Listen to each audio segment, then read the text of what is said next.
Christmas കാലത്ത് അന്യമതസ്ഥരുടെ കേക്കും മാംസവും ഉപയോഗിക്കരുതെന്ന നിർദ്ദേശവുമായി ക്രൈസ്തവ സംഘടന കാസ രംഗത്ത്. ഹലാൽ ഭക്ഷണ വിവാദം വീണ്ടും ഉയർത്തി മുസ്ലിം സമുദായത്തെ ഒറ്റപ്പെടുത്താൻ ആസൂത്രിത നീക്കം. ഇസ്ലാമോഫോബിയ പരത്താനുള്ള കാസയുടെ നീക്കത്തിൽ ക്രൈസ്തവ വിശ്വാസികൾക്കും പ്രതിഷേധം.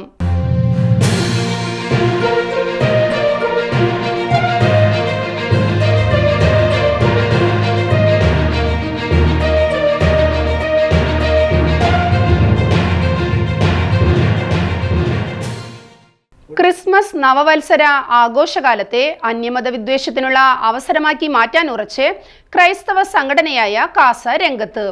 അന്യമതസ്ഥരുടെ വ്യാപാര സ്ഥാപനങ്ങളിൽ നിന്നും കേക്കുകളും മാംസവിഭവങ്ങളും വാങ്ങുന്നത് ക്രൈസ്തവ ദർശനങ്ങൾക്ക് യോജിച്ചതല്ല എന്ന വിധത്തിൽ അത്യന്തം ഹീനവും തീവ്രവുമായ പ്രചരണങ്ങളാണ് ഇപ്പോൾ കാസ നടത്തിക്കൊണ്ടിരിക്കുന്നത്. ക്രിസ്മസ് പോലെയുള്ള ആഘോഷങ്ങൾ മാനവ സൗഹൃദം ഊട്ടിയുറപ്പിക്കാനുള്ള അവസരമായാണ് ഏവരും കരുതി വന്നിരുന്നത്. ജാതിമത വ്യത്യാസമന്യേ കാലാകാലമായി ആശംസകൾ പരസ്പരം അർപ്പിച്ചിരുന്നതും അതുകൊണ്ട് തന്നെയാണ്. സമഭാവനയുടെ ആവിധം അന്തരീക്ഷങ്ങളെ തകിടം മറിക്കാനുള്ള നീക്കങ്ങളാണ് കാസയെ പോലെയുള്ള ക്രൈസ്തവ സംഘടനകൾ ഇപ്പോൾ നടത്തിക്കൊണ്ടിരിക്കുന്നതെന്ന് പറയാതെ വയ്യ. ക്രൈസ്തവ സമൂഹത്തിന്റെ ഉന്നമനത്തിനായി ക്രൈസ്തവ വിശ്വാസധാരയിൽ ഉറച്ചുനിന്ന് പ്രവർത്തിക്കുന്ന സംഘടനയാണ് Christian association and alliance for social action അഥവാ കാസ എന്നാണ് സംഘാടകരുടെ അവകാശവാദം.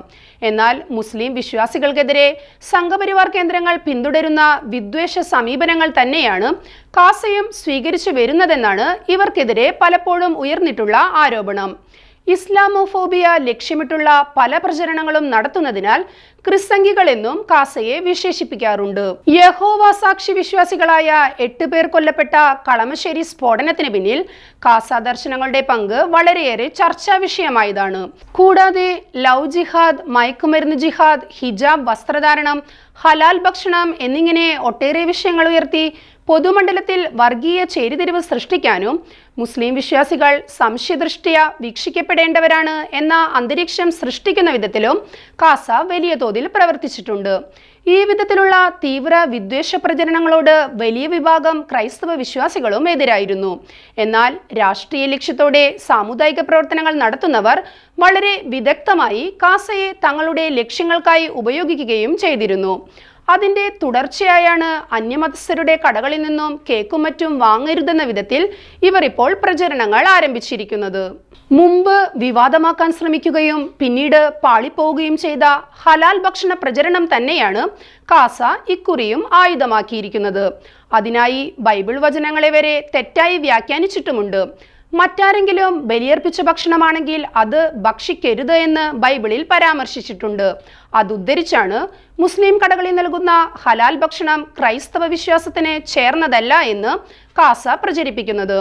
ക്രിസ്മസ് ആഘോഷങ്ങളിൽ നിന്ന് ഹലാൽ മാംസവും ഹലാൽ കേക്കും പൂർണ്ണമായും ബഹിഷ്കരിക്കുക എന്ന നിർദ്ദേശമാണ് ക്രൈസ്തവ വിശ്വാസികൾക്ക് കാസ പ്രവർത്തകർ നൽകിയിരിക്കുന്നത്. ഈ വിധത്തിലുള്ള ഭക്ഷണം കഴിച്ചാൽ നമ്മുടെ ശരീരവും മനസ്സും ഒരുപോലെ അശുദ്ധമാകുമെന്നും അതിനാൽ യഥാർത്ഥ ക്രൈസ്തവ വിശ്വാസികൾ അതിൽ നിന്ന് മാറി നിൽക്കണമെന്നും ഇവർ ഓർമ്മപ്പെടുത്തുന്നുണ്ട്. മതവിശ്വാസ പ്രമാണങ്ങളെ ദുർവ്യാഖ്യാനിച്ചാണ് കാസയുടെ പ്രചരണമെന്ന വികാരമാണ് വലിയ വിഭാഗം ക്രൈസ്തവ വിശ്വാസികളിലും ഉള്ളത്. ഹലാൽ ഭക്ഷണ വിവാദം വീണ്ടും ഉയർത്തി ക്രിസ്മസ് ആഘോഷത്തെ പോലും വിഷലിപ്തമാക്കാൻ കാസ നടത്തുന്ന നീക്കങ്ങളെ അവർ തള്ളിപ്പറയുന്നതും അതുകൊണ്ട് തന്നെയാണ്.